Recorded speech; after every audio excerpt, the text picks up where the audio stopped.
Harvey greeted me. He held me down on the bed. He then orally forced himself on me. Harvey walked in, took his pants down, exited on the floor. Actor Kevin Spacey has sexually assaulted my son. Louis C.K. approached her when she was working on a TV pilot. He said, "Can I masturbate in front of you?" Stuck his hand inside my Sylvester son's Stallone pants. is facing some serious allegations Six that women he have sexually come assaulted forward, a teenager. accusing Brett Ratner of followed me sexual to my car. harassment and Kevin assault. Spacey is facing started to 20 cry. new allegations. My name is Milo Yiannopoulos. I'm a New York Times best-selling author and an award-winning journalist. I'm also a victim of child sexual abuse, and in the 2000s I lived in Beverly Hills, where I saw things that made me want to move out of Hollywood really very quickly. In my new book, Despicable, I'm not just lifting the lid on what I saw, but I'm also telling the stories of friends of mine who work in the entertainment and music business. People who don't want to go to the mainstream media or to left-wing journalists because they felt so consistently vilified and ostracized for their political views. These people are ready to name names. In Despicable, I explain how Hollywood and the Democrat Party exist in intricate symbiosis, keeping each other protected and powerful. But I also explain how Hollywood's recent string of commercial failures and creative disasters stem from the same cancerous center as its hypocrisy and finger-wagging. The collapse in Hollywood's moral foundation has led us to a place that tells the rest of us how to live while turning a blind eye to the most appalling abuses on its own doorstep. Whether this ossified and self-regarding industry can find a way out of the crisis it created depends on whether Hollywood can discover an appreciation for the only kind of diversity that actually matters: diversity of thought and opinion. Despicable will be published next year, but you can pre-order signed first editions at dangerous.com today. One thing I wanted to ask you about, because you've had such a you've been active for so long and have such deep, excellent knowledge of American society and the ebbs and flows of different social movements. Historically, there have been moral panics, mainly propagated by the media, about things like climate change, acid rain, satanic ritual abuse.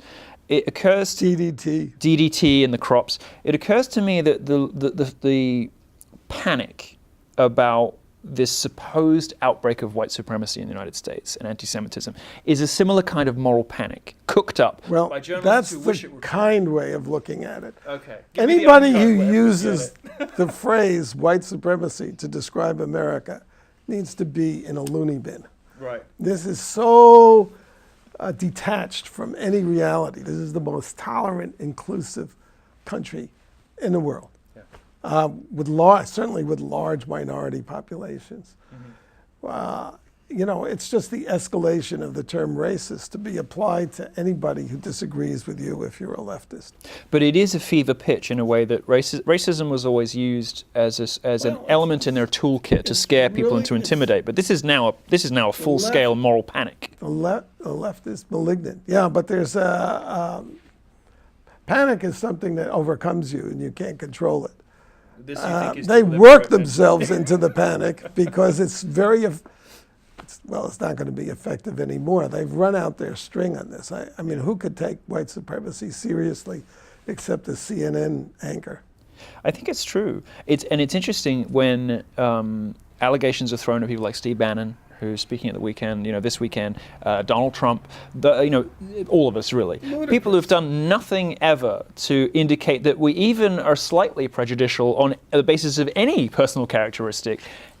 To say that... Do you know that the Ku Klux Klan in the 20s had 11 senators, 75 congressmen, and I don't know how many, and 2 million members. Yeah.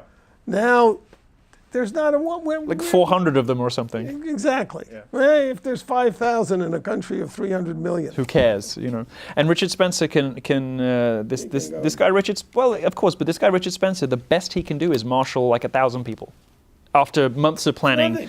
Black Lives Matter, they can get tens of thousands to go out in the streets, break the law, burn cities down, kill cops. What was it? Was it in Chicago where that guy the Asian doctor or something came out and they misunderstood and they thought it was a white supremacist protest and 40,000 people came out? No, it was San Francisco. San Francisco, is that something? No, it was better than that. He was a Japanese American and identified as a person of color. Yeah. And 6 of the 7 speakers were so-called persons of color. Yeah. And they It's like a free speech rally. called off the demonstration because of the reaction. The left, they got 40,000 people to protest nothing. To protest a Japanese American talking about free speech. So you want to know where is the threat of violence? It's all on the left. Where's the Jew hatred? It's all on the left. Fascism. Yeah. That's what they are. I have my own thoughts on this, but tell me your insights into why the left has such a love affair with Islam and hates Christianity so much. Because they're people of color. If I may go into my You think it is a skin color thing? People of color, well, they hate America. The left has supported every enemy of America that we have been at war with since 1945. Every last one, the left identified with our enemies that were killing us. So why wouldn't they be sympathetic to Islam, Islamic? Because there's a sort of unholy alliance, isn't there, between, you know... I wrote a book called that in 2004, actually. I'm always... See, I'm trying to tee you up here with you, so you can... Ahead of the curve is not a good place to be.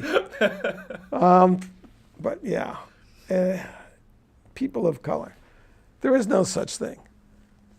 First of all, it's not English, this term. We don't say, here's a box of crayons of color, do we? Or a television of color. It's the way French people talk, du couleur. So what is its function? Its function is to divide the world into people of color and who are oppressed, and the bad people who are the oppressors. Yes. And this is whites. This is Marxism mapped onto skin color, mapped onto social issues. I mean, if you think that people of color have a common interest, think of the Rwandans.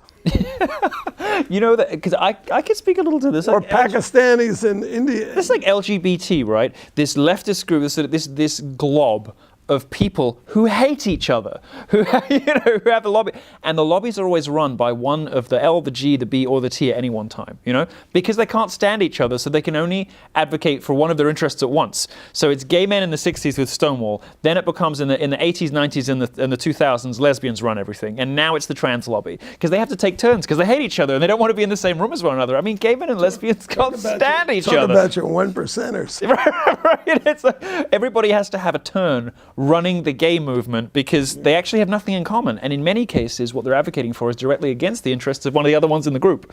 But this is the root of intersectionality, right? The This only is the start satisfaction I get is thinking about the left amongst themselves. Oh, well, no, it's wonderful. Just daydreaming about what happens in the Stonewall board meetings when the disabled Muslim transgender advocate is runs up against a white gay guy or.